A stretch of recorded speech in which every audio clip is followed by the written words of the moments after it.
There is no uglier combination in modern politics than race and crime. The death of Henry Nowak has brought the two together in an explosive mix.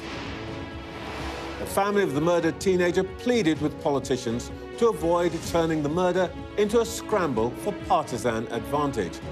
Some hope. The killer cynically tried to use his own race to distract police from his guilt. He failed eventually. None of that prevented these two from scrapping for the moral high ground. We'll speak to the Deputy Prime Minister and Justice Secretary, David Lammy. And we'll be joined by the Conservative former Chancellor and Foreign Secretary, Sir Jeremy Hunt. British couple Craig and Lindsay Foreman are still detained in Iran. We'll speak to Lindsay's son, Joe Bennett, and Nazanin Zaghari Ratcliffe's husband, Richard. Plus, with us throughout the show, former BBC Director General and FA Chair, Greg Dyke. Financial Times Deputy Opinion Editor, Miranda Green. And former Conservative Chancellor and now Reform supporter, Nadim Zahawi.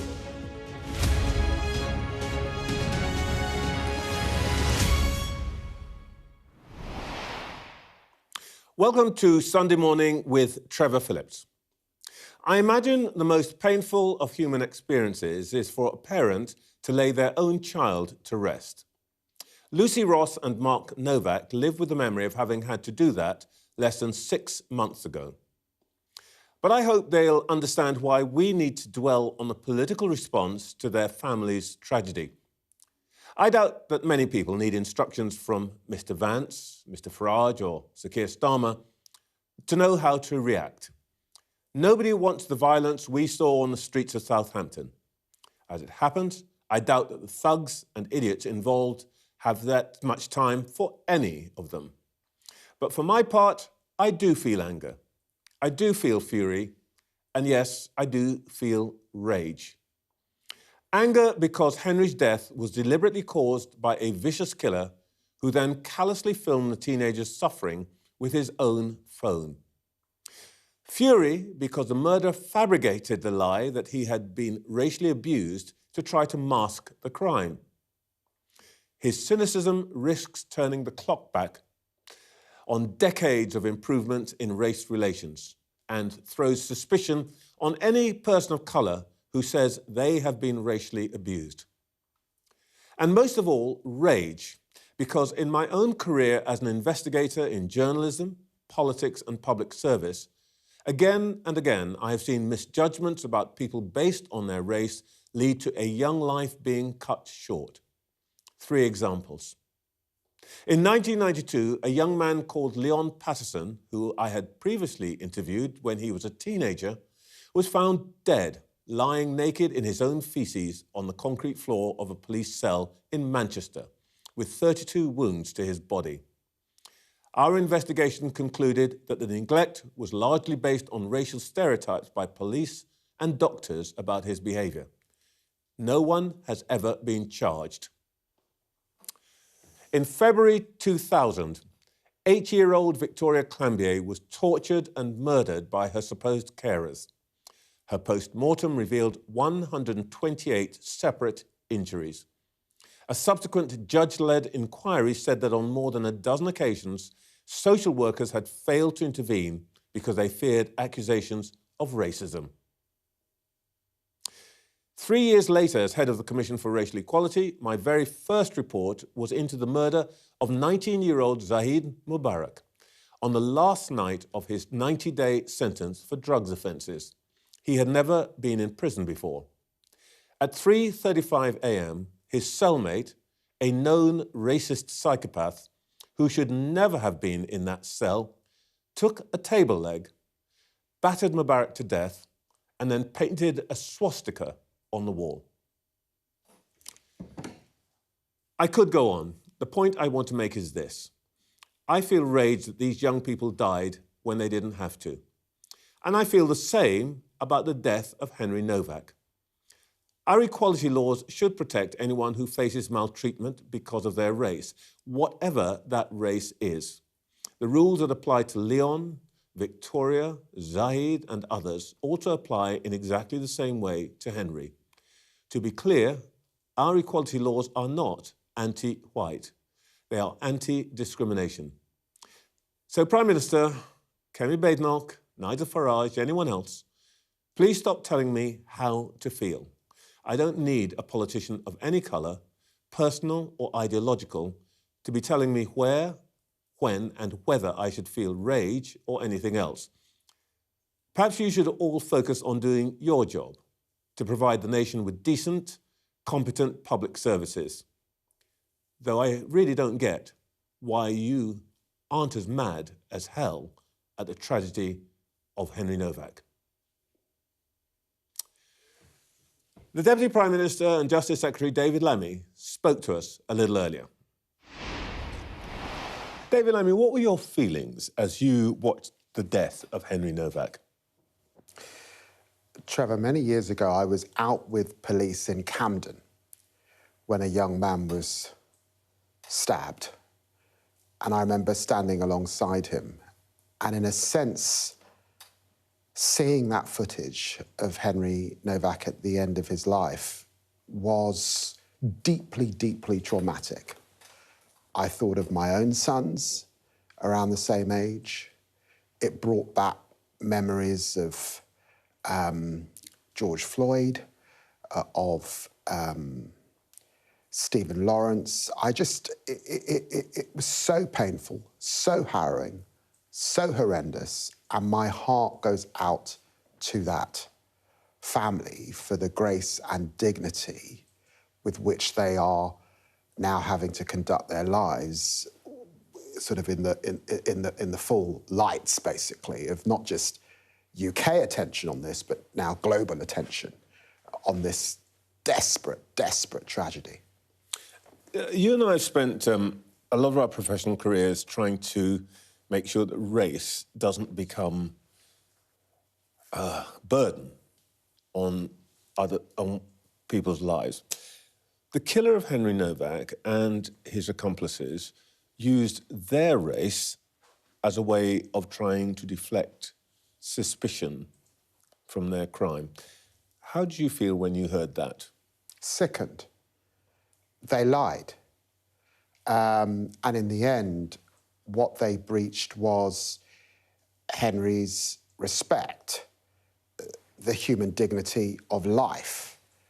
They then manipulated the situation by bringing race into the context, which was clearly a lie. Now, clearly, the court saw through that lie, and I think it's really important to say my experience of the 500,000 or so Sikh community in this country is a peace-loving community, and that's why they have moved very quickly to reject what we saw, the horrors of what we saw. And I think it's right that the AG also looks at this case closely and whether he should be making a referral to the Court of Appeal. Sickening what the perpetrator sought to do. What would the referral achieve? What would that be for? Well, that's specific to the sentencing, okay, because some have a view on the sentencing. But some people think it should be heavier. Yes, yeah. That review is going to take place. That you think that the AG will refer it for or take it for review? He is considering that as we speak. Okay. There are a couple of things which fall into your purview of Secretary of State for Justice. First of all, should the killer have been free to carry an 8-inch blade, which during trial he claimed was a religious requirement? There are provisions in law for you to be able to carry the Sikh knife, a 3-inch blade, a kirpan, much as some Scots can carry a ceremonial skin do. Is it time to review that issue of whether the blade that he claims was religious, the 8-inch one, is permissible or not? I think it's important to emphasise he claimed that there is doubt as to whether this was religious, this 8-inch blade that was used, one. And two, you cannot carry a blade that is used in any way to harm life. That is illegal in our country, whatever the circumstances. Now, you're right, Trevor. In the end, where exceptions are made of this kind, whether it's for Scots or whether it's for Sikhs, it is a privilege to be able to enjoy that with the confidence of the public. Now, right across the country, Sikhs, Scots, for ceremonial purposes, cultural purposes, carrying relatively small blades, goes on peacefully every single day of the week, and we should remember that. But it is a privilege, and wherever there's a privilege, can we feel that can be taken away if it doesn't command the full confidence of the public. There will be people who say that we might, in the past, have felt confident about that, but that in view of this situation, is it time to review whether actually, whatever the issues of tradition and culture and inheritance might be, is it time simply to say no? It doesn't matter. You just can't carry a blade in the public place. Well, look, I remember the privilege of being able to walk up the road to number 10 back in the 70s and early 80s. The privilege of going to the gallery in the House of Commons and being able literally to look and almost feel the members of Parliament. And because of very poor behaviour, those privileges were withdrawn. Now, I want to emphasise overwhelmingly my experience of Sikhs is that they do this peacefully and that the blade that was used was not actually ceremonial. And indeed, what you're saying, of course, is times have changed. You cannot now walk up Downing Street. So maybe it is time to have another look. I mean, don't you think?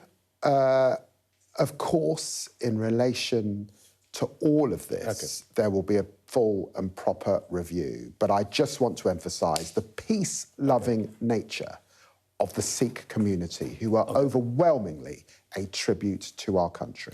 Let's talk about the political and public reaction to this. Of course, we've had worldwide reaction. The Vice President of the United States has shared his views about this. And it's well known he's your mate. What did you make of his comments? Well, I spoke to the Vice President yesterday. Oh. And I wanted to emphasise a number of things. The first is that our democratic process is working well. This young man has been convicted. There is an investigation into the police by the Independent Police Complaints Authority. There is an investigation into Hampshire Police by the Inspectorate. The AG is looking at the sentencing in relation to this. The National Police Chiefs are looking at the guidance in relation to this. The second thing was I disagree with him. This has got nothing to do with mass migration. This young man was a Brit. Let's be clear about that. And I said, look, Mr. Vice President, you're wrong about this. And it's also the case that actually murder is coming down in the United Kingdom. So we had an agreeable conversation, but we disagreed. But it sounds like you gave him a ticking off and told him to keep his nose out of our business. We had an agreeable conversation because we have got a relationship, but I wanted to make him clear that I disagreed with some of the facts that he was asserting and to present the facts to him. What did he say? How did he take it? Did he say, oh, I'm now see the light, David? He has a long-standing concern about what he calls Western values. He actually was at pains to say, both in the United States and here in Europe, which he believes are under attack. We've had this conversation before. Again, we disagree on that. So how do you end the conversation? You agree to disagree? We ended the conversation very amicably, talked about when we're next going to see each other, but I also urged him that it's not helpful to tweet in this way, partly because of what the Nowak family have asked for, and reminded him about their desire not to make this an issue of division and hatred, but to make this an issue of common sense. That's the best legacy.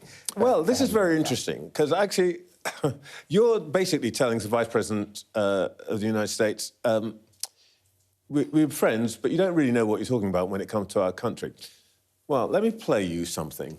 This is the Prime Minister in 2020. Can I start by expressing shock and anger at the death of George Floyd? I do hope that next time he speaks to President Trump, he will convey to him the UK's abhorrence about his response to the events. Why is it OK for Starmer, and by the way, your colleagues, Shabana Mahmood, Sadiq Khan, all to express views about a death in an American city, even before the trial took place, by the way, whilst JD Vance, you get ticked off by you for commenting on a very similar tragedy here in the UK? Couple of things. Overwhelmingly, the response to George Floyd was horror right across the globe. I remember we were all at home during the pandemic. It was horror. But that's not the question I'm asking. No, I'm explaining the context. That's the first context. The second context, of course, is that we are in government. The JD Vance is in government. When you're on the backbenches or in opposition, you're free, frankly, to reflect on anything. But I think there is a distinction. No, it's OK for the opposition to be irresponsible. No case is exactly the same. But but here we have a family who've asked for a specific response. I think it was right for me to remind the Vice President and actually also to note the response in Parliament. The Conservatives, the Liberal Democrats, the Greens, SNP, Labour, all broadly in the same place. Only Nigel Farage peddling the fact that everybody agrees doesn't necessarily make it right. But I want to come back to that. One of the reasons I was interested in what JD Vance said was that he used a really interesting phrase, and it's an unusual phrase. Here's what he said. Each time a life like his is lost, the proper response, the only response, is righteous anger. I looked up what you said about the death of George Floyd. We have to find a way to transform this righteous anger into meaningful reform. I think this is quite interesting because righteous anger is a phrase that you and I understand. And I wondered if JD Vance had actually been taking some advice from you. I do understand that phrase. And of course, a sort of deep pain and anger as a result of the death. But let me just give you an example of this. That's my point. You say that, it's fine, and then you tell, Mr Farage, who's apparently now beyond the pale, for saying he didn't call for people to go and do things. He said that response that he would like to see is rage. Not that different from righteous anger. Let's qualify this. Nigel Farage was speaking into the protest and the despicable acts of criminal damage and violence directed at the police in Southampton. It was not a responsible thing to do. That's the first thing. He said it before he issued his video before the demonstration. Let's not get into this Trump situation where we reverse the order of events. Trevor, there's also his performance in Parliament at Prime Minister's question. Yeah, but you were attacking him before all of that. After the... No, I think my point is this. You say righteous anger is a good thing. Farage says people should feel rage because of this thing. Isn't it just a little bit selective? Well, no, Trevor, actually, there was a lot of righteous anger after the murder of Sarah Everard. I think the government's violence against women's strategy, the violence against women's strategy, is the outcome of that, which is remarkable. No, but you can't get... Why can't you have righteous anger and rage about this killing? Yeah. Why is it so bad? No. It's about the response. The response that's been asked for by the father, by the family, is common sense, is calm, is proper learning in relation to knife crime in our country. And why was Sarah Everard different then? Not to caricature the... Why was George Floyd different? Why were you calling for calm and rational response? Trevor, no two cases are alike. I do want to assert that. No two cases are alike, and I think you know that. No, but this is a serious point. I could show you a dozen quotes. I can show you a quote from, I've got it, Shabana Mahmood. Anger. Sadiq Khan. Fury. You guys seem to be ready to be furious with one set of things, but not on another. No, let me push back hard.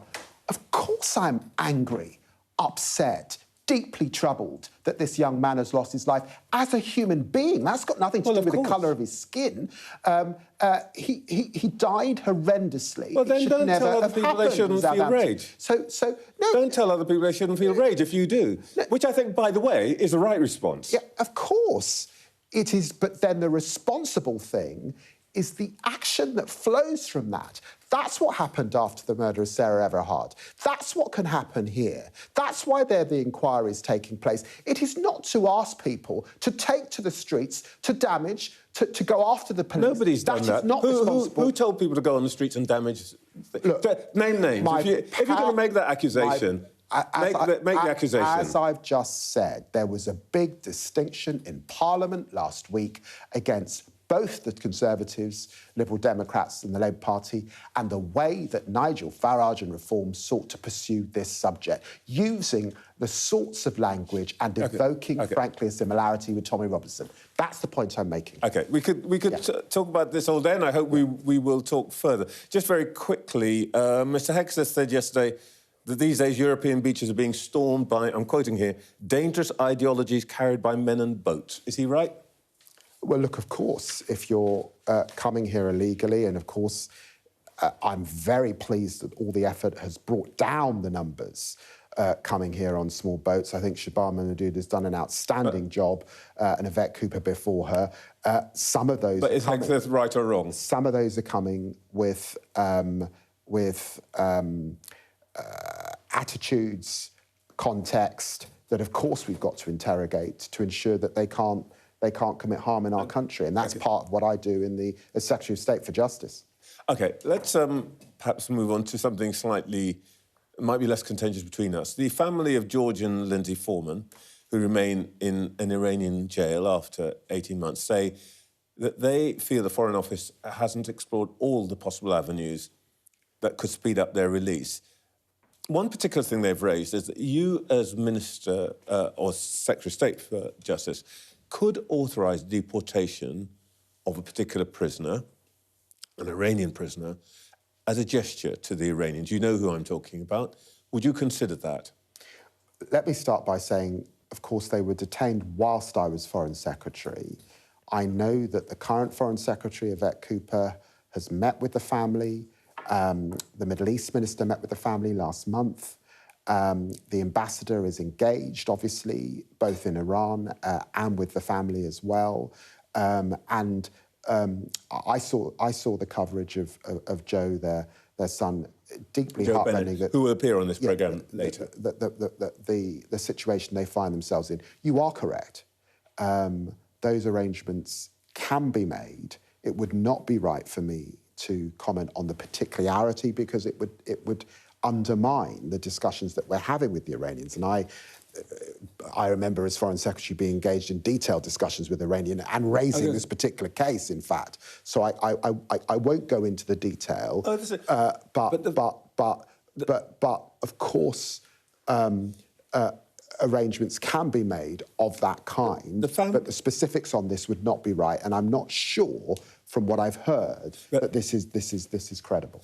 To be clear, and this is for the family, they seem to think that the government's mind is closed on this, and that the view is that the arrangements cannot be made. So you're saying this morning that you wouldn't have made a decision on this. You might be thinking about it, but you are prepared to think about that possibility. I think there are particularities about a particular prison in Britain. It would not be right for me to comment on that, and the circumstances there may be different to what is being portrayed. But of course we are in detailed discussions, as you would expect, with the Iranians in relation to the Foremans. That will continue. And of course the Iranians do raise cases in relation to our own criminal justice system. Have they raised this one, by the way?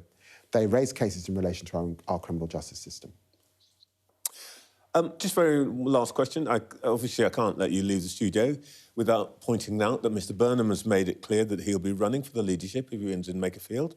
Keir Starmer said this morning, apparently, that he'll contest any leadership competition. Can you tell me this morning, that you will be backing Keir Starmer in such a contest? Yes. Look, let's be clear. I co-chaired Keir Starmer's campaign to become leader of the Labour Party. He got a mandate from the British people less than 2 years ago. He is the most resilient person I have ever met in my life. He's been absolutely clear. Were there to be a contest, and you need 81 signatures to launch a contest, he will be part of that contest. I think it's important that he's able to serve out his mandate. At the same time, I've been up to Makerfield. I'll be up there again. I've known Andy Burnham for 25 years. Yeah, I can't let you talk about constituency. Can't let you talk about the constituency. Yeah. But when you're there, by the way, when you see Andy, are you going to tell him, focus on getting elected, focus on doing a good job. We've got a leader. We don't need a contest. Andy Burnham doesn't need advice from me. We speak pretty regularly. He doesn't need advice from me. I know him very well. David Lammy, thank you for your time this morning. You. The Makerfield by-election was mentioned there. There are 14 candidates in all running, and you can see the whole lot on your screen now. Right, let's see what our panel made of all that. We're joined all morning by the former BBC Director General and FA Chair Greg Dyke, the Financial Times Deputy Opinion Editor Miranda Green, and the former Conservative Chancellor and now Reform supporter Nadim Zahawi. Miranda, how do you feel politics have dealt with this situation this week? Well, their emotions have clearly been running very high all week because it is such an appalling, frightening, as well as, rage-inducing case. I thought that PMQs was extraordinary. I mean, I have to say, I listened really carefully to your interview with David Lammy, but I do think that Nigel Farage's failure to condemn the violence in Southampton in reaction to the case was poor. Because actually, a number one responsibility of any public figure when tensions run high is to condemn further violence, which is never the answer. I think your points are very well made about how this then affects policing going forward, because I'm extremely worried that whilst they're rightly looking again at some of the guidance, which seems to indicate that there's a perception that there should be sort of equity rather than equality before the law, to use kind of HR jargon, actually, people making calls to the police need to rely on sober judgments where the whole landscape is taken into consideration, not, as it were, instinct. I'm quite concerned about the idea that guidance should be thrown out of the window because, for example, if you're a woman and you remember the anger over the Sarah Everard case and you look week in, week out at the cases where women have phoned in saying, my ex-partner is threatening me, and then the week later there's a story about their death at the hands of their ex-partner, I'm not sure that instinct without guidance is doing terribly well for victims of crime at the moment. So I'm really worried on a number of fronts. Nadim? It's the video of young Henry bleeding out, pleading for his life was horrific. I think the problem is the hypocrisy, and I tell you for why.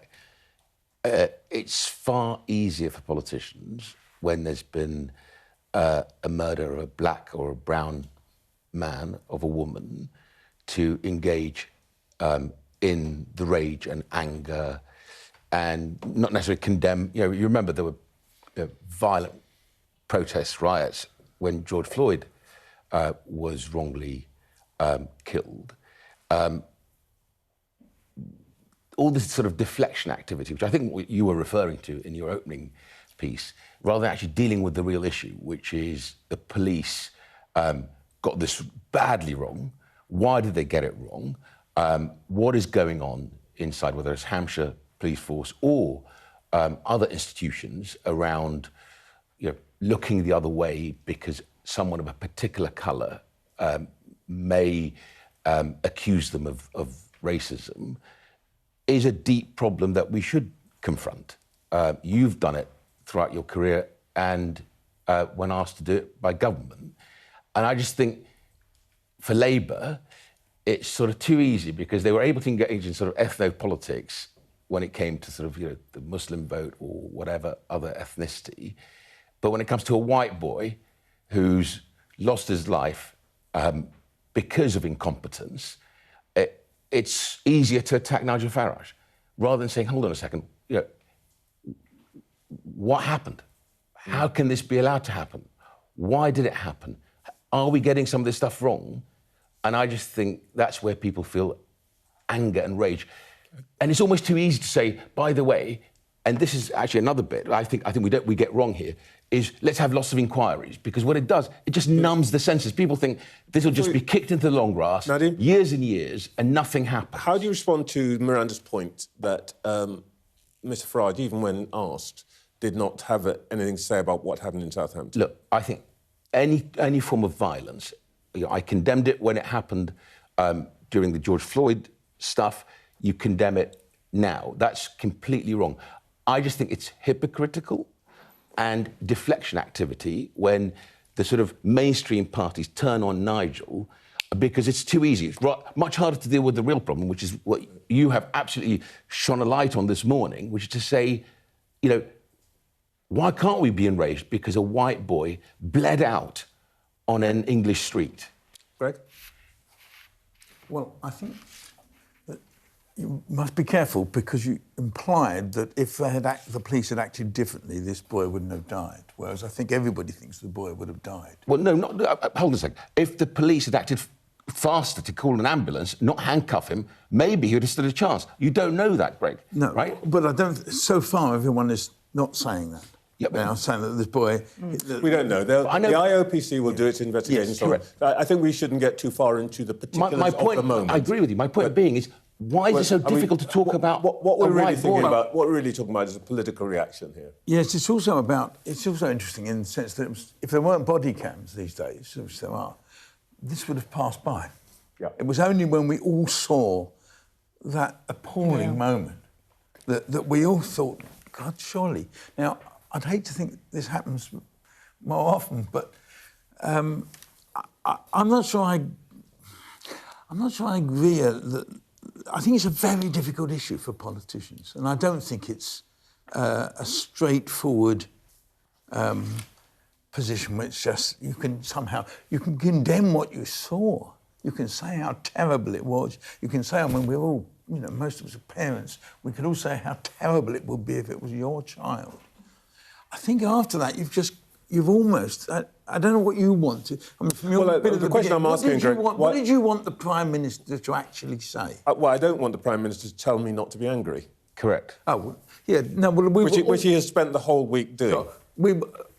Which perhaps is has he asked another political leader not to call for rage? He has consistently said, rage is not the answer. Yeah. And they tried, as the BBC did, to misquote Nigel and deflect this whole thing onto another politician. Hang on a minute. Reform UK deliberately twisted the words of Kemi Badenoch, who had very sensible things to say about equality We're going to come on law, to talk about that later on. And pretended that she had said something which she didn't. So... Yeah. We're going to come on to talk about all of that. Look, I think the issue I'm raising here really is it's a very, very difficult one for politics to engage with heightened emotions about something which is real and terrible as this.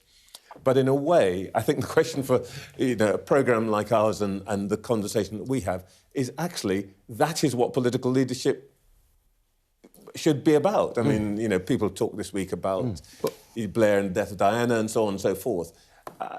Do we feel that we've actually got any sense of doing it right now? So you'd have been happy as long as the Prime Minister said, I feel really angry about this. You'd have been fine. I don't care what he thinks, what he feels. What I do mind is him making the point that other people should not feel the way they should feel. Yeah, we all... I think we all... Which is what PMQs was all about. Yes, really. And everybody felt angry, didn't they? No, because what you've got at PMQs is deflection activity. That's my problem with it. Deal with the problem, Well, right? hang on, Deal with what happened. Don't try and deflect. I don't want to get too bound up No. consistent But I do think, with the yeah, whole Farage No. for business. What I really am interested in is this kind of thing has happened. We've seen a couple of years back, 2024, happen on the streets. It seems to me increasingly that politics is running into the problem of how to manage and respond to passionate feelings about whatever it is, small boats, this, that and the other. And we don't seem to have found a register, a voice by which we deal with them. That's for sure.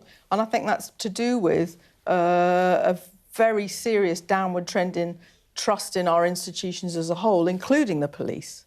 You know, trust in politicians is extremely low. I think 1% I was looking at this morning among Reform supporters trust politicians. Trust in the police was sort of 70-odd% not that long ago, and now it's down in the sort of 50s with serious, you know, differences amongst ethnic groups. I think that politics is experiencing the reality, which is it's no longer seen as sort of leadership in our society, moral leadership or any other sort. I don't think it's fair to say that it's instantly all been deflected into kind of catcalls between political party leaders, although there has been far too much of it, because, you know, immediately you had the policing minister come out and say, we've looked at this guidance from 2022, it's not right. We need to, you know, change some of this, and we need to instantly look at, you know, the family's called for action on knife crime, which for young men in our society is a serious issue. We all know when our kids go out at night, you know, there's always at the back of your mind, will they have an okay, will the night go well for them and their friends? And that is the right response, and that should save lives, and maybe it will actually improve trust in the police, which is kind of cratering. OK, this isn't going to stop. We will come back to the question that you raised a bit later on. Now, a British couple, Craig and Lindsay Foreman, have now been held in captivity in Iran for a year and a half. Their family believe an Iranian man who was sent to jail here for life 2 decades ago, branded Britain's worst stalker, could hold the key to their release. Richard Jan is now in his late 50s and in a wheelchair, but he's been repeatedly refused parole. The Iranian government says he should be given his wish to be deported to Iran. So is there something to explore here? Well, Craig and Lindsay have lost an appeal against their 10-year sentence in Tehran, and they're believed to be on hunger strike. They say the British government's refusing to look into the possibility, and Lindsay's son, Joe, who we've spoken to on this show before, is with me alongside Nazanin Zaghari, Ratcliffe's husband, Richard. Good morning, both of you. Morning. Joe, let's just start with the current situation. Have you spoken to your parents? No. We've still, their phone calls are still cut off. I've not spoken to my mum since the first May bank holiday, and Craig was about a week or so after that.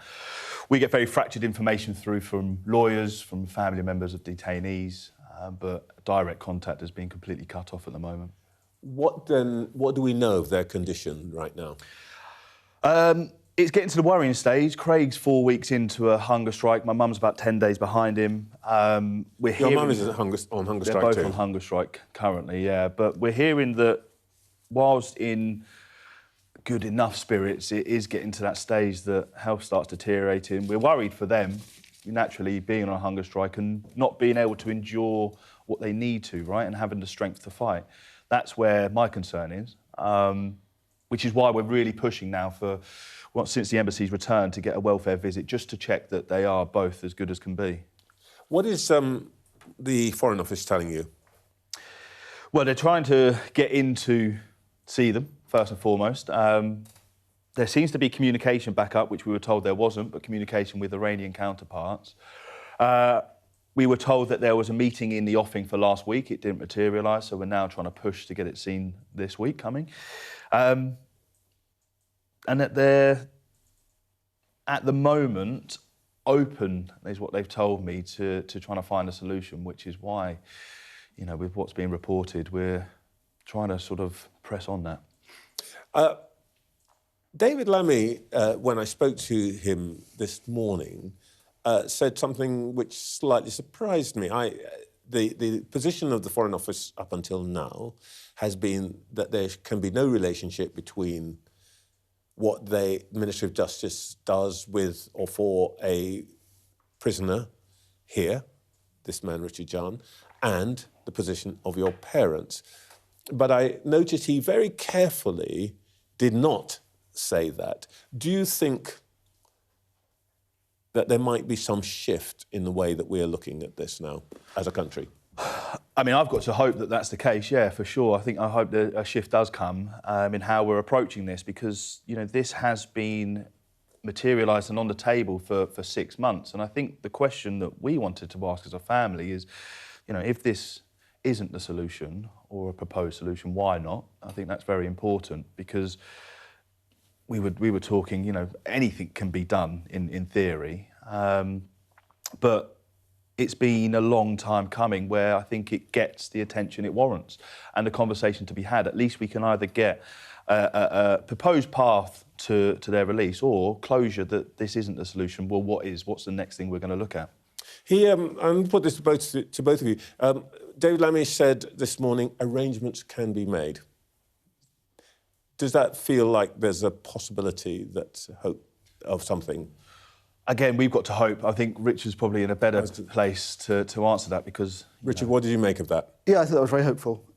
So, as a bit of context, Richard John was raised in relation to Nazanin's case back in 2021, and I reacted quite badly at the time. I felt that it was a make-weight, but it's clearly been a case that's been pressing. We were being pressed by the Foreign Office at the time to consider it seriously. So it's not a surprise that he continues to be on the table. And yes, you're right, that typically behind closed doors and in public, the Foreign Office line would be that you know, there is no connection and we can't do anything and we can't move forward. It is welcome that David Lammy, you know, is making positive noises. Of course, he is the Secretary of State, so it is in his gift to you know, review parole board decisions. It's in his gift to discuss with his colleagues and find a way. So the Foreign Officers continue to say that, you know, there's no connection between these two things. But if I understand your view properly, there may be, without any formal relationship between one thing and another, you think from your experience, Richard, that it is plausible the Iranians might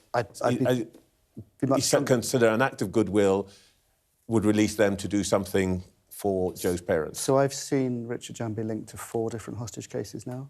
I think I've seen the Iranians get more and more exercised, that you know, they thought it was going to happen in 2021 and it didn't, and they've been pushing harder and harder.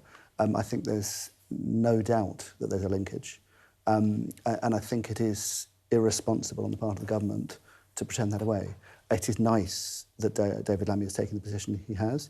And it is actually, in fairness to him, when he was in opposition, he was very clear as Shadow Foreign Secretary that he wanted to change the UK's position on hostage diplomacy, and he wanted to do better to get people home. So it's, you know, welcome that he's using his opportunity now as Justice Secretary. How do you feel they've dealt with it overall? It's felt like Groundhog Day, if I'm honest. It's felt like we've been reliving lots of the tactics of you know, the previous governments. You know, I was in this studio complaining about the Conservative government before and Conservative ministers, and, you know, Labour went in opposition and said, well, you know, we're going to improve things. I think things were better under Liz Truss and David Cameron than they are now. Really? Yeah. And that's terrible to say. Joe, how are you and your family feeling about the length of time? They've been there now 18 months. How are you, as a family, bearing up under this? That's not a very easy question to answer, because day by day it changes. You know, there's times there we can't do anything, you don't see the end of the road, you're constantly batted back on proposed solutions. And I think that's where the frustration builds, is that fundamentally we want our family members back, right? They're innocent people who've done no wrong.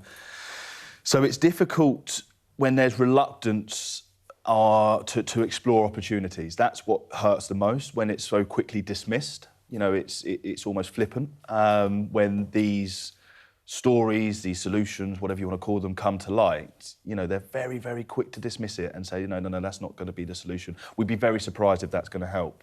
But it doesn't give us any closure as a family. You know, it's like I said at the top, it's why isn't this a good path forward? And if it's not, what is the path forward that you're going to take? So, you know, we have to keep strong for them. They're making sacrifices in Evin that we have to try and support out here, but it's tremendously tough, you know. Like, not speaking to my mum for a long time is hard, but we just want them home. We really miss them. You know, it's a long, long time, and I'm just worried about the impact and the longevity that this will have on them, their mental health, you know, their physical state. Which I think is why it's important that we are doing everything that we can as a nation to get them home. Well, I was going to say, I just think it's really problematic where we have, you know, ordinary British citizens having to go on hunger strike to get attention and traction on issues. The government has known about this for many months. Government is tough. There are tricky decisions to make. There's a need to be transparent and open and build trust with families. And there's lots of echoes between how I end up alienated and angry and ranting at any passing politician of any party by the end. We have to look at our hostage policy. All governments lie about hostage taking, the ones that do it, but the ones that don't want to be pushed around. But we do need to look seriously about how we're handling these situations so that you don't end up with, you know, families having to plead on the television and go on hunger strike. And can you, Richard, see an end to this right now? Well, we sit here as a happy ending. You know, Nazanin and I, given what you said, came home. I think that is always a nice thing to be, and to be there with other families. That, you know, it's a long, dark tunnel, but there is light at the end of it. Yeah, it gives the hope. That's the one thing I think, you know, speaking to Richard, Nazanin, Anousheh and others, is that there is an ending to this. It's hard to see it at the moment, but it does come to an end. And as you said, that's what gives us hope and fight to continue. It's that and a picture of me giving my mum a hug when she gets home. That's the one thing that keeps me going personally. So, you know, like you said, there is always hope, light at the end of the tunnel, no matter how dark that tunnel is. And Richard, given what David Lammy said this morning, would you be pushing the FCDO to follow up on that? I'd be pushing, I wouldn't be cashing the cheque just yet. OK. Joe, Richard, thank you very much indeed. Thank you. Thank you. I just want to read a statement from a government spokesperson. They said, as explained to Sky and Independent, there is no truth whatsoever to the claims of a potential exchange arrangement, and giving credence to these claims is not only wrong, but risks hindering all the other efforts currently being made by this government to secure the foreman's release. Well, back to Greg, Miranda and Nadim. Nadim, what do you make of this? The government has refused to prescribe the IRGC because the Foreign Office says that they want back channels to the Iranian regime. If that is true, then they should be doing everything they can for the Foremans and for Joe's family. And I think ultimately the IRGC has consolidated its power base inside Iran. And as Richard said, we should be using every back channel possible to make it clear that the Formers have to come home as soon as possible, that they're being held illegally. And look, I don't agree with not prescribing the IRGC. They're a terrorist organisation, in my view. But if the Foreign Office says they've got some leverage, then they should be using all that leverage today to bring them home as safely and as soon as possible. OK, thank you. I think we'll go to break now. And up next, I'll speak to the former Chancellor, Jeremy Hunt. Forgive me.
I urge you not to look away. If Hamas hands the hostages over, they will end this conflict. The world has been watching. Good to see you again. How are you? Did she say how he was? The conditions are awful. The jets were ordered to come back. Historic day here today. How will you respond if India does launch airstrikes? They'll be all out to war. I'm just going to put some body armor on. I'm Yalda Hakim. The best thing about being a Sky News journalist... My darling. Beth Rigby, Sky News. ...is being a Sky News journalist. You said to people, I'm not coming back for more, but you have come back for more. Well, let's kick off and make a statement. What can our Prime Minister say to you to not impose tariffs? He's coming out! What more do you need? We're trying to see as much as we can. We're in an area that's just been reclaimed. Mr. Zuma, Sky News. People are directly protesting. The whole neighborhood is rallied around her. It's been impenetrable to journalists over the last 2 years of war in Sudan. I've been waiting for this for 2 years. It doesn't feel like a big homecoming. It was never going to be pretty. War isn't pretty. What's the best thing about being a Sky News presenter? Perfect. Let's bring you some breaking news. Being a Sky News presenter. I began by asking... Thank you so much. ...trusting us to tell her story. The battle for number 10. Sky News has been given exclusive access. Let me give you a sneak peek. It was the day those present would never forget. Why did you decide to open up and tell your story? Jeremy Hunt has held some of the most important offices of state. He was Chancellor under Rishi Sunak in the last Conservative government and was Foreign Secretary during strained relations with Iran, including during negotiations over the release of Nazanin Zaghari Ratcliffe. And he's with me now. Good morning, Jeremy. Good morning. Can we just start with the big story of the week? We've been discussing whether we should feel rage at the killing of Henry Nowak. The audience has been completely barraged by my own personal views. How did you feel about it? Well, I think actually Kemi Badenoch has got this absolutely right. I think that if institutions like the police are seen to treat people differently on the basis of their race, then ultimately that undermines trust. But this is not a time for fomenting differences. This is a time for actually saying what are the practical solutions. And if we need to change the police guidance, I actually think we should look at the original Macpherson report following the tragic death of Stephen Lawrence and ask ourselves whether it's right to call organisations institutionally racist. Because I think that actually is a cop-out. It takes away personal responsibility from individuals on the scene.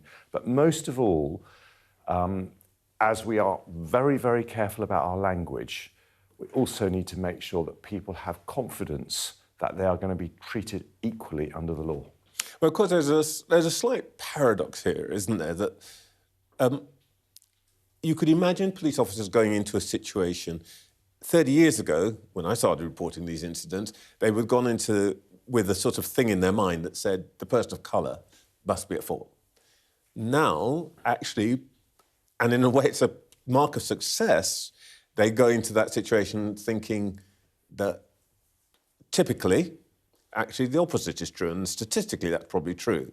It turned out not to be the case here, but we do have a problem about how you deal with these things professionally, isn't there? Don't we?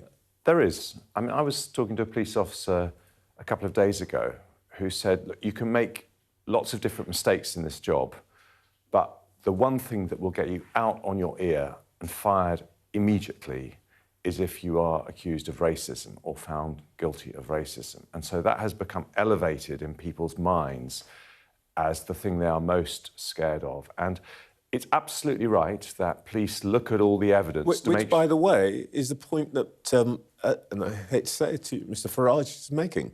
Well, what I would say is that, you know, rather than use language that divides people, we need to look at the problem. And fundamentally, we need to make sure that everyone, whether black, white, Asian, whatever colour, has confidence that they will be treated the same. They will not be treated differently because of the colour of their skin. And that is the root issue that needs to be addressed. In your old job as Foreign Secretary, are you there now? Mr Vance has been holding forth about the behaviour of British police, telling the world we're heading for civilisational decline and so on. Mr Lammy said this morning he'd basically rung him up and given him a ticking off and so on. How would you have dealt with this as Foreign Secretary? Well, I understand that as Foreign Secretary, you have to be careful with your language. It is part of the job. You know, we're still in a situation where American taxpayers are paying for a third of the cost of defending Europe, and we want America to stay part of NATO, even if Trump's commitment seems a lot weaker than we would like. So I appreciate that government ministers have to be careful, but what I would say, as not being a government minister, is that I think America has far bigger problems when it comes to race relations than we do, and I don't welcome this kind of intervention at all. Right, so you'd really, in a diplomatic way, have given him a pretty dusty answer. I'd have done it in private. I'd have been a bit more circumspect about what I said in public. And Mr Hegseth saying that European beaches are being stormed by dangerous ideologies carried by men and boats. Well, let me say this. It's absolutely essential that we sort out illegal migration, because it is undermining the social contract that's done this country proud for years, which is that we are somewhere that welcomes the brightest and best from all over the world. And it really spooks people if the people they send to Westminster can't control who comes into the country. But again, I don't welcome these interventions by American politicians, given that, frankly, in this area, I think they have got far more profound problems than we have. As I said, you, of course, had to deal with the negotiations around Nazanin Zaghari Ratcliffe. You know about the detention of George and Lindsay Foreman. The Justice Secretary, Craig and Lindsay Foreman, I beg your pardon, Craig and Lindsay Foreman.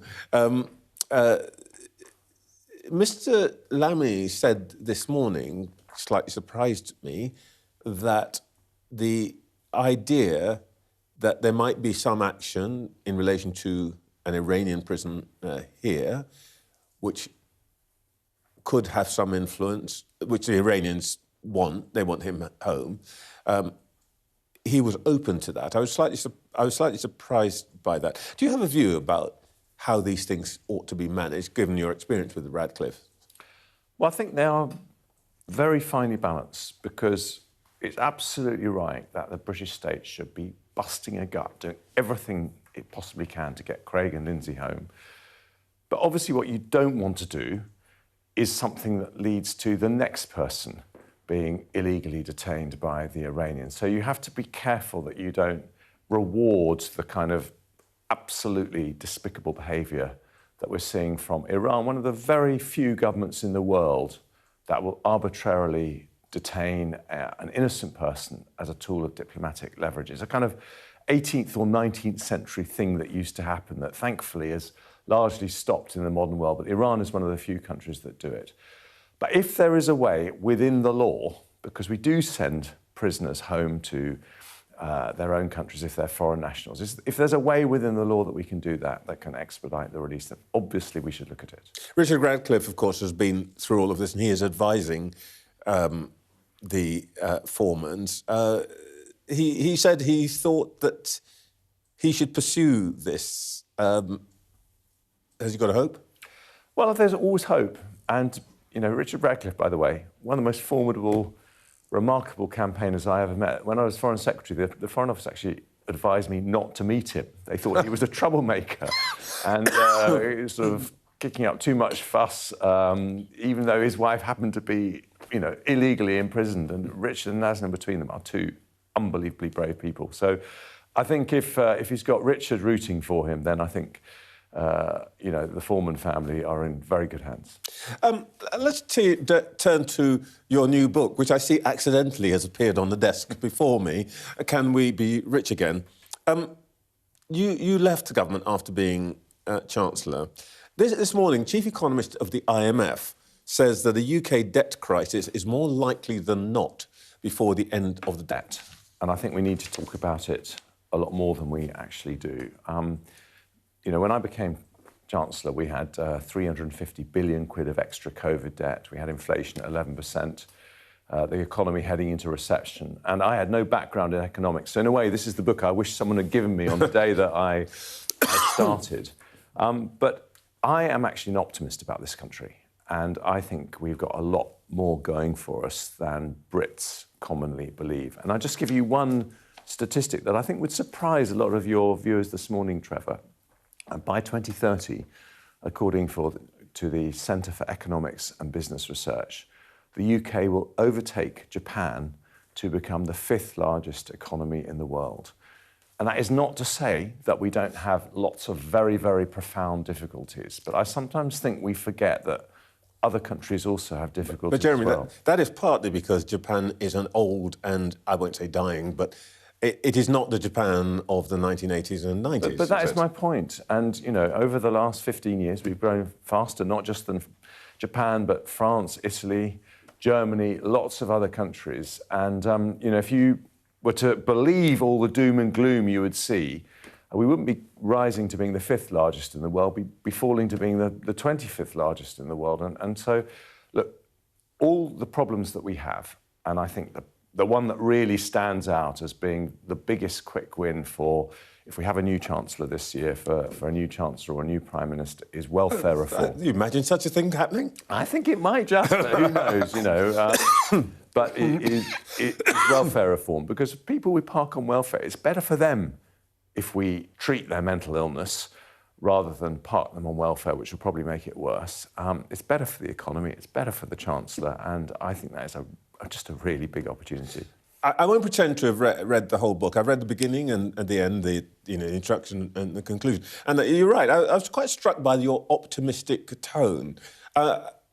Pretty much everybody who knows about these things forecasts that we're doomed to a relatively flat economy for a while, which actually means that GDP per capita, which is the thing that really tells us about living standards, is not just going to stay the same, it's probably going to decline.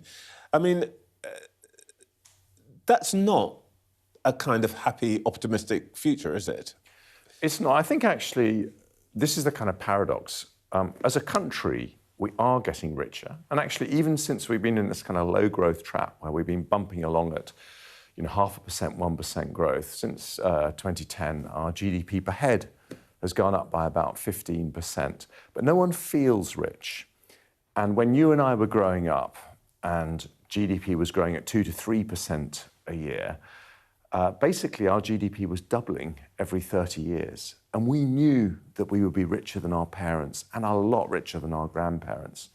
And that optimism is gone. But in being positive, I'm just going to tell you one more thing, just to try and reshape some of your... Cheer you up. Look, in the last decade, in the century of AI, Britain has become the 3rd largest global hub for AI outside the United States and China. And we've done that because outside America, we have the most respected universities in the world. We have brilliant companies like DeepMind. And so, look, there's a lot of competition. There's a lot of very, very big problems, but I also really do think there's all to play for. Just one quick last question. Advice to Kemi.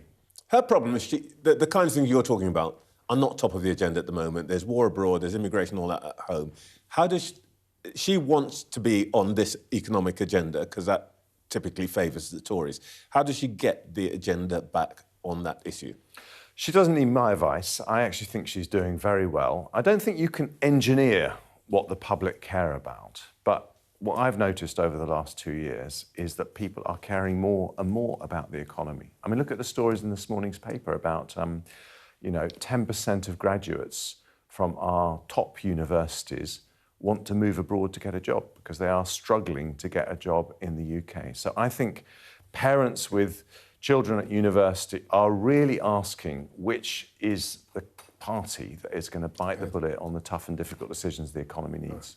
Jeremy Hunt, thank you very much for your time this morning.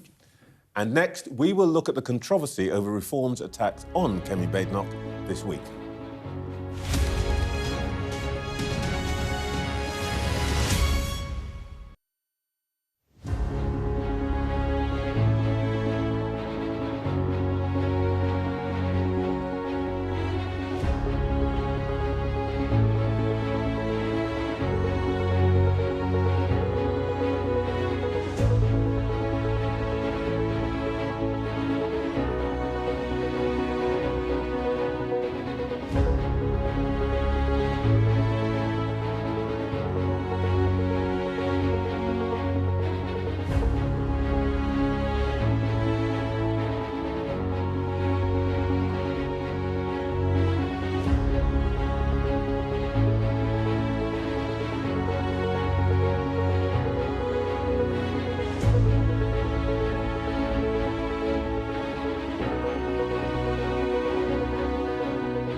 We're trying to see as much as we can.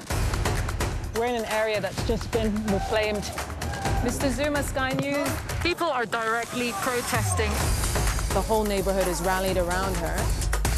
It's been impenetrable to journalists over the last 2 years of war in Sudan. Been waiting for this for 2 years. It doesn't feel like a big homecoming. It was never going to be pretty. War isn't pretty. As we've been saying all morning, the week has been dominated by the tragedy of Henry Nowak's murder and the police response. But increasingly, the political debate has become about the rows between politicians that have followed. Earlier in the week, the Conservative leader, Kemi Badenoch, said this.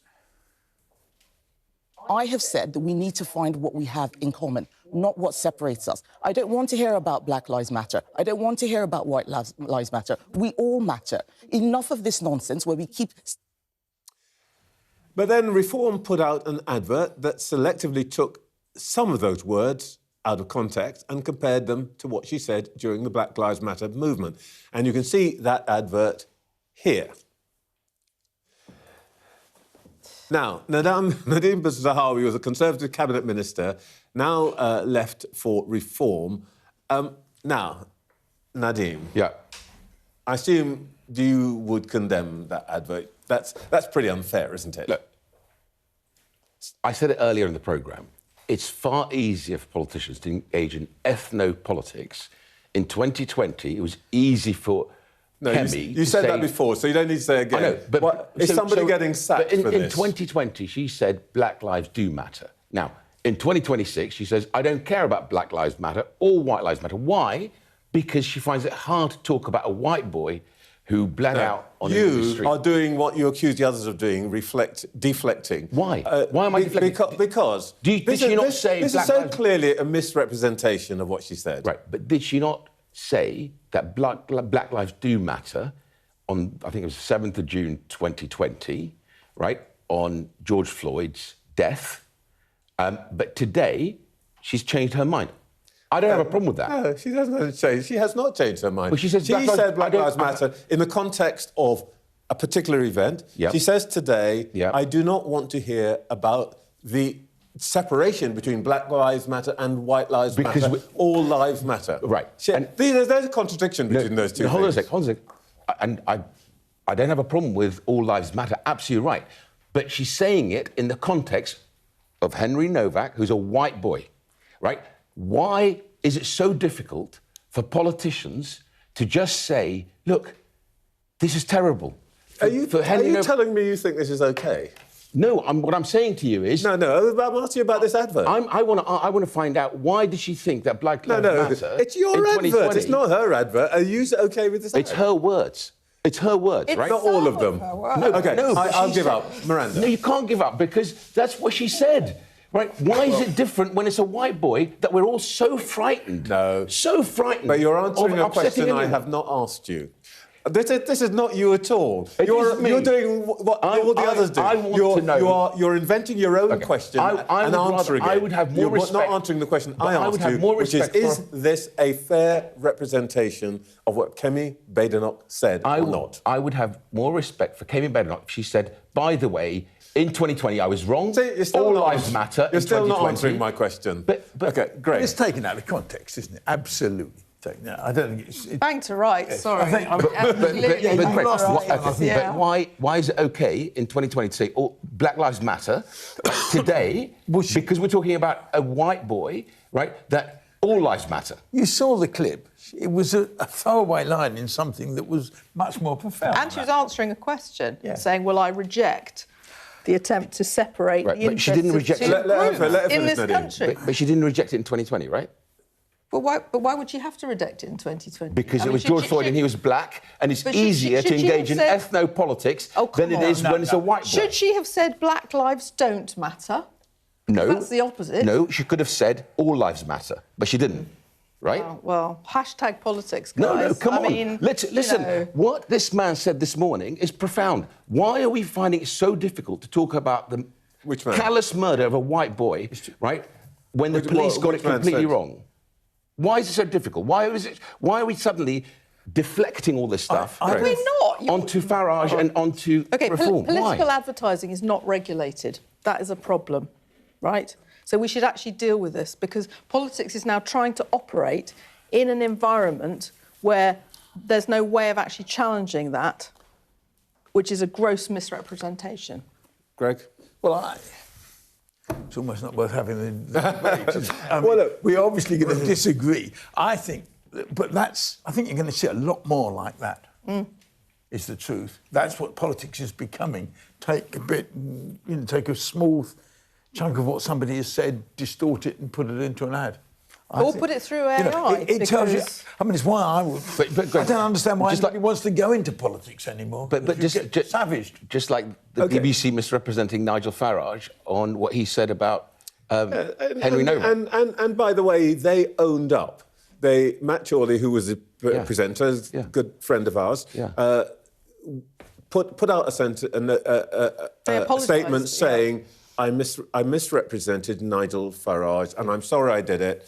And you can do that right now. You could just say, look, somebody made a mistake. It wasn't quite the right way to go about this. But say that and let it go. But that image says in 2020, a politician. All right. Okay. Let's just deal with where we've got to at the end of the week. There will be two viewpoints about what has happened this week in political terms.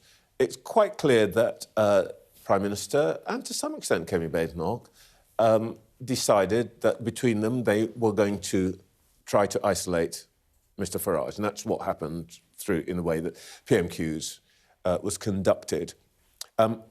Reminiscent of what the, as it were, mainstream parties did across the continent in trying to create what they called a firewall between them and the populists. Is it going to be successful or not?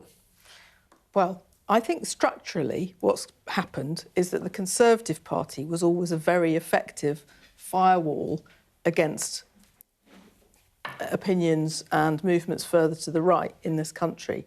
So Kemi Badenoch is trying to now perform the historic function of the Conservative Party as a solid centre-right realistic party of government when it is no longer that. And that is a real problem because the rise of reform on the right, reform was what, nationally? I think it was 27% this week, and every other 29%. Everyone else is down in the teens, right? So it's just a completely transformed landscape.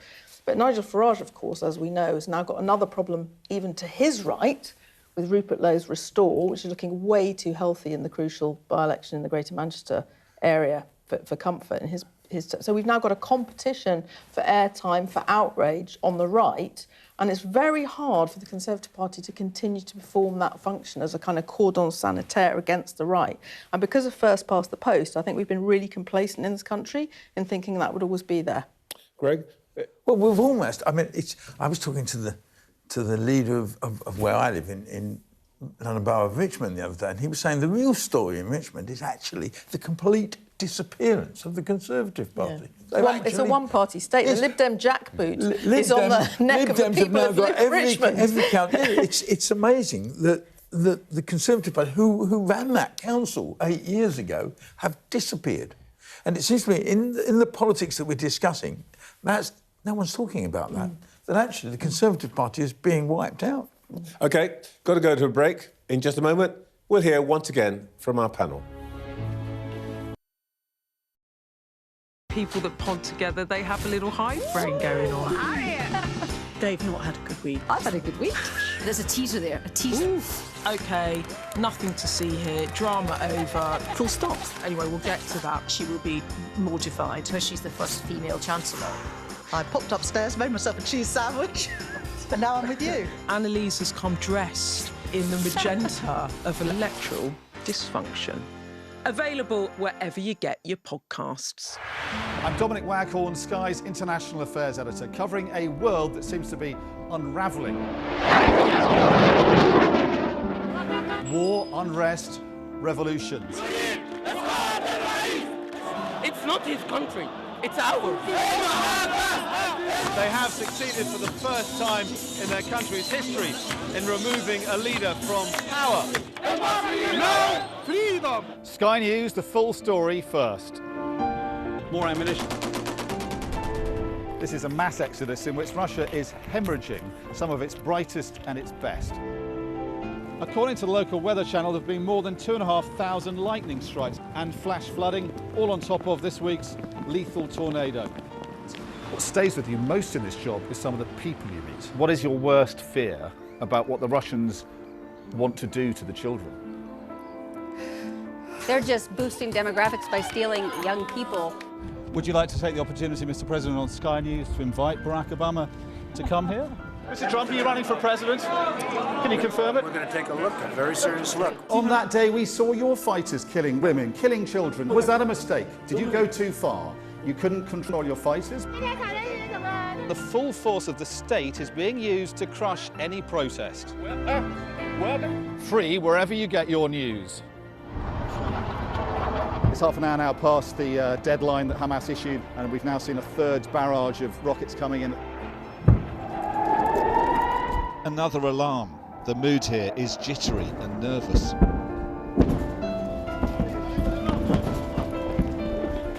We're seeing the world get more and more divided, and it's our job to try to make sense of it all.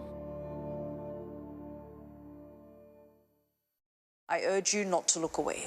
If Hamas hands the hostages over, they will end this conflict. The world has been watching. Good to see you again. How are you? Did she say how he was? The conditions are awful. The jets were ordered to come back. Historic day here today. How will you respond if India does launch airstrikes? They'll be all out to war. I'm just going to put some body armor on. I'm Yalda Hakim. The best thing about being a Sky News journalist... My darling. Beth Rigby, Sky News. ...is being a Sky News journalist. You said to people, I'm not coming back for more, but you have come back for more. Well, let's kick off. And make a statement. What can our Prime Minister say to you to not impose tariffs? He's coming out! What more do you need? Back to our panel, Greg, Miranda and Nadim. Greg, the Prime Minister, has said this morning, you know, he'll fight any contest, the equivalent of, go on, if you think you're hard enough. What do you reckon? Well, he's bound to say that. He's got to say that, hasn't he? What else could he say if you're the Prime Minister? If at the moment you say, well, I'm going to... Yeah. You've got to say that. Personally, I think he's in a terrible position. I think... depending on who wins the by-election, but assuming that, you know, let's just assume that for my moment Burnham wins. If Burnham wins, I think the Prime Minister's dead. And if he doesn't win, I think the Labour Party is in terrible trouble. Because is it really then going to limp on for another 3 years in the way it has in the last two? So I don't think he can win either way, actually. Nadim, from your extensive, probably unparalleled experience of defenestrating prime ministers, what's your reading of the situation? It did feel at one stage of sort of hopping around the cabinet table. We were discussing yesterday, and I think you still have the record, 9 cabinet positions. I think you are still the most cabineted person in the UK. Well, look, I think for Keir, he's on a lose-lose, as Greg, I mean, as my 13-year-old would describe it, he's cooked. They're going to tack further to the left, you know, higher taxes, not dealing with the illegal boat crossings, all that stuff is just going to continue to hurt Labour. And we're preparing for an early election. I think, you know... Really? Absolutely. I think Nigel said it. He thinks the election will be probably 2027 because, you know, the bond markets may have something to say about what's happening with this Labour government. So I think he is in terrible trouble, as is his party. Do you think there's any chance we get proportional representation by then? No. No, and I think... It's clearly going to come, isn't it? Well, I don't know. All I can say to you is we operate as a party on... we're at 29 points. I think if we get to 31, 32 points, we begin to be able to get a clear majority. And I think that's what we are... you know, focused on. But should you... I just don't want to let Miranda in. No, not at all. I do think, I agree with my colleagues here, I think that Starmer is toast either way, to use another technical term. Cooked toast. Yeah. It's not really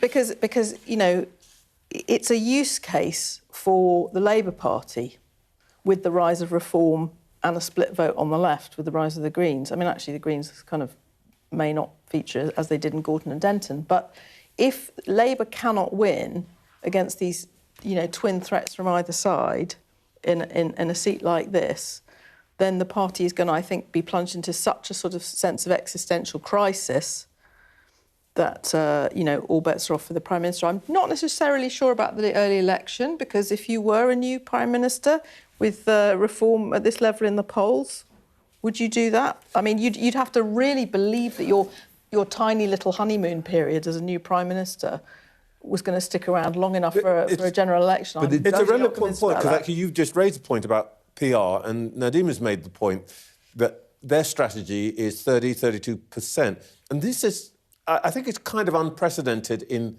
British politics that you can see forming a majority in the House of Commons with just between 30 and 34% of the electorate. And that means, historically, the big parties have tried to reach out to get the centre ground. Now, you don't have to do that to win. No, I think, was it 1951 when Tories and Labour got 97% between them? Yeah. But you've now got a government that's got a big majority. Big majority with what? 33%, I think, of the vote. 33.7. It's not sustainable long term. Therefore, but it is interesting that you say if you got into power with that, would you still push for PR? So, look, we have much bigger priorities than electoral reform, including dealing with the illegal crossings, you know, the economy, and so on. But my point being is, you said it earlier, the Conservative Party is no longer a national party. It's nowhere in Wales, nowhere in lots of parts of the country. For the first time, I think, in history, and the Conservative Party never was able to achieve this, certainly not in my 41 years in the Conservative Party, reform is now polling amongst trade union members equal to Labour. 28% of trade union members voting for reform as well as Labour. I think, though, the psychology of a general election is really different. I still haven't decided whether I think this fragmentation will actually continue up to a polling day on a general election, because I think it's going to be about the left bloc and the right bloc, and people will coalesce around one or the other. That's it from us from this week. See you in a couple of weeks' time.